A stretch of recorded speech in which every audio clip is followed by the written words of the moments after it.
సువార్త 2వ అధ్యాయం. ఆ దినములలో సర్వలోకమునకు ప్రజాసంఖ్య రాయవలనని కైసరు ఔగుస్తు వలన ఆజ్ఞ ఆయెను.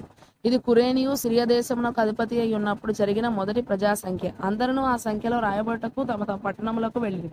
యోసేపు దావీదు వంశములోను గోత్రంలోను పుట్టినవాడు గనక తనకు భార్యగా ప్రదానము చేయబడి గర్భవతి అయి ఉండిన మరియతో కూడా ఆ సంఖ్యలో రాయబట్టుకు గలిలయలోని నజరేతు నుండి యూదయలోని బెత్లెహేము అనబడిన దావీదు ఊరికి వెళ్ళెను. వారు అక్కడ ఉన్నప్పుడు ఆమె ప్రసవ దినములు నిండెను గనుక తన తొలిచూలు కుమారుని కని పొత్తిగుడ్డలతో చుట్టి సత్రములో వారికి స్థలము లేనందున ఆయనను పశువుల తొట్టిలో పరుండబెట్టెను. ఆ దేశంలో కొందరు గొర్రెల కాపర్లు పొలములో ఉండి రాత్రి వేళ తమ మందను కాచుకొని చుండగా ప్రభుదూత వారి యొద్దకు వచ్చి నిలిచెను. ప్రభు మహిమ వారి చుట్టూ ప్రకాశించినందున వారు మిక్కిలి భయపడిరి. అయితే ఆ దూత భయపడకుడి, ఇదిగో ప్రజలందరికీ కలుగబోవు మహా సంతోషకరమైన సువర్తమానము నేను మీకు తెలియజేయుచున్నాను. దావీదు పట్టణమందు నేడు రక్షకుడు మీ కొరకు పుట్టి ఉన్నాడు. ఈయన ప్రభువైన క్రీస్తు. క్రీస్తు అను శబ్దమునకు అభిషిక్తులని అర్థము. దానికి ఇదే మీ కానవాలు. ఒక శిశువు పొత్తిగుడ్డలతో చుట్టబడి ఒక తొట్టిలో పండుకొని ఉండటం మీరు చూచెదరని వారితో చెప్పెను. వెంటనే పరలోక సైన్య సమూహం ఆ దూతతో కూడా నుండి సర్వోన్నతమైన స్థలములలో దేవునికి మహిమయు ఆయనకి ఇష్టమైన మనుషులకు భూమి మీద సమాధానమును కలుగునుగాక అని దేవుని స్తోత్రము చేయుచుండెను. ఆ దూతలు తమ యుద్ధ నుండి పరలోకమునకు వెళ్లిన తరువాత ఆ గొర్రెల కాపరులు జరిగిన ఈ కార్యమును ప్రభు మనకు తెలియజేయించి ఉన్నాడు. మనం బెత్లెహేము వరకు వెళ్లి చూతము రండని ఒకరితోనొకడు చెప్పుకొని త్వరగా వెళ్లి మరియను యోసేపును తొట్టిలో పండుకొని ఉన్న శిశువును చూచిరి. వారు చూచి ఈ శిశువును గూర్చి తమతో చెప్పబడిన మాటలు ప్రచురము చేసిరి. గొర్రెల కాపర్లు తమతో చెప్పిన సంగతులను గూర్చి విన్నవారందరూ మిక్కిలి ఆశ్చర్యపడిరి.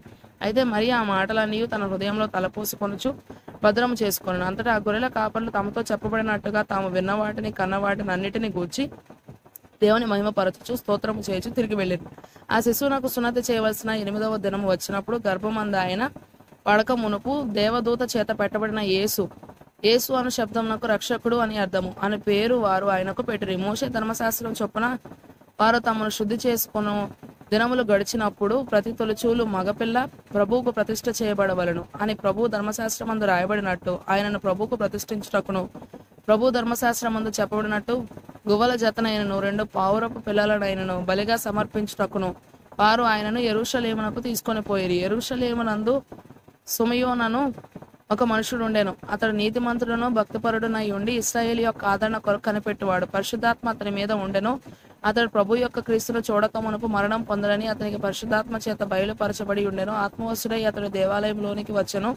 అందరు ధర్మశాస్త్ర పద్ధతి చొప్పున ఆయన విషయమై జరిగించుటకు తల్లిదండ్రులు శిశువైన యేసును దేవాలయంలోనికి తీసుకొని వచ్చినప్పుడు అతడు తన చేతులలో ఆయనను ఎత్తుకొని దేవుడు స్తుతించుచు ఇట్లనెను, నాదా, ఇప్పుడు నీ మాట చొప్పున సమాధానముతో నీ దాసుని పోనిచ్చుచున్నావు. అన్యజనులకు నిన్ను బయలుపరచుటకు వెలుగుగాను నీ ప్రజలైన ఇశ్రాయేలుకు మహిమగాను నీవు సకల ప్రజల ఎదుట సిద్ధపరిచిన నీ రక్షణ నేను కనులారా చూచితిని. యోసేపును ఆయన తల్లియు ఆయనను గూర్చి చెప్పబడిన మాటలను విని ఆశ్చర్యపడిరి. సుమయోను వారిని దీవించి, ఇదిగో అనేక హృదయాలోచనలు బయలుపడినట్లు ఇశ్రాయేలులో అనేకులు పడుటకును తిరిగి లేచుటకును వివాదాస్పదమైన గురుతుగా ఈయన నియమింపబడి ఉన్నాడు. మరియు నీ హృదయంలోనికి ఒక ఖడ్గము దూసుకొని పోవునని ఆయన తల్లి అయిన మరియతో చెప్పెను. మరియు ఆషేరు గోత్రికురాలను పనూయేలు కుమార్తెయునైన అన్న అను ఒక ప్రవక్తి ఉండెను. ఆమె కన్యాత్వము మొదలు 7 ఏండ్లు పెరిమిడితో సంసారము చేసి బహుకాలం గడిచినదై 84 సంవత్సరములు విధవరాలై ఉండి దేవాలయం విడవక ఉపవాస ప్రార్థనలతో రేయింబగళ్ళు సేవ చేయుచుండెను. ఆమె కూడా ఆ గడియలోనే లోపలికి వచ్చి దేవుని కొనియాడి యెరూషలేములో విమోచన కొరకు కనిపెట్టుచున్న వారందరితో ఆయనను గూర్చి మాట్లాడుచుండెను. అంతటా వారు ప్రభు ధర్మశాస్త్రం చొప్పున సమస్తము తీర్చిన పిమ్మట గలిలయలోని నజరేతన తమ ఊరికి తిరిగి వెళ్ళిరి. బాలుడు జ్ఞానముతో నిండుకొనుచు ఎదిగి బలం పొందుచుండెను. దేవుని దయ ఆయన మీద నుండెను. పస్కా పండుగప్పుడు ఆయన తల్లిదండ్రులు ఏటేటా యెరూషలేమునకు వెళ్ళుచుండువారు. ఆయన 12 ఏండ్ల వాడై ఉన్నప్పుడు ఆ పండుగను ఆచరించుటకై వాడుక చొప్పున వారు యెరూషలేమునకు వెళ్ళిరి. ఆ దినములు తీరిన తరువాత వారు తిరిగి వెళ్ళుచుండగా బాలుడైన యేసు యెరూషలేములో నిలిచెను. ఆయన తల్లిదండ్రులు ఆ సంగతి ఎరుగక ఆయన సమూహంలో ఉన్నాడని తలంచి ఒక దిన ప్రయాణం సాగిపోయి తమ బంధువులలోను నెలవైన వారిలోను ఆయనను వెదకుచుండిరి.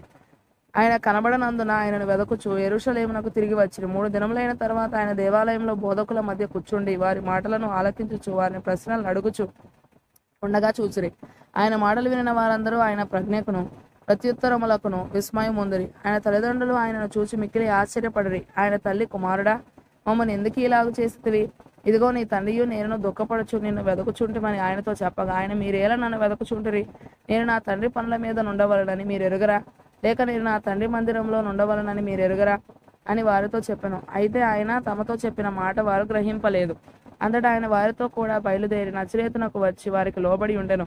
ఆయన తల్లి ఈ సంగతులన్నిటినీ తన హృదయంలో భద్రము చేసుకొనెను. యేసు జ్ఞానమందును వయసునందును దేవుని దయందును మనుషుల దయందును వర్ధిల్లుచుండెను.